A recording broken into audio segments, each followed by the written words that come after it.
არასამთავრობო ორგანიზაცია რადარმის ორგანიზებითა და ორბელიანი საქართველოს მხარდაჭერით ფოთში მერის მიმდებარე ტერიტორიაზე მინი ბიბლიოთეკის 5 განთავსდა.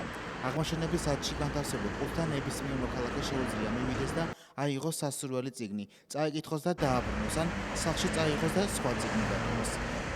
გაიხსნა ქუჩის ბიბლიოთეკა, ეგრეთ წოდებული ლიბერალი ბოქსი, სადაც განთავსდება წიგნები არამხატვრული ჟანრის, პოლიტიკაზე, კორუფციაზე, ეკონომიკაზე, პუბლიცისტიკაზე, პედაგოგიკაზე და აბსოლუტურად წიგნები ძირითადად იქნება არამხატვრული ხასიათის.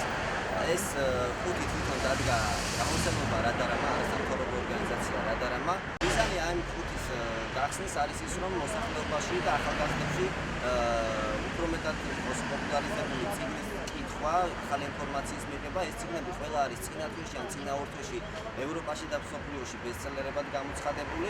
ისინი სასამართლო წესით ითარგმნება ხოლმე ქართულ ენაზე და ამერიკის შეერთებული შტატების საელჩოს დაფინანსებით. ეს წიგნები მაღაზიებში იყიდება სიმბოლურ ფასად $1, თუმცა ამ ხუთიდან წიგნების წადება იქნება სრულიად უფასო და დაბრუნება არ არის სავალდებულო. მინი ბიბლიოთეკის 5 ფოთის გარდა განთავსებულია საქართველოს 4 ქალაქში.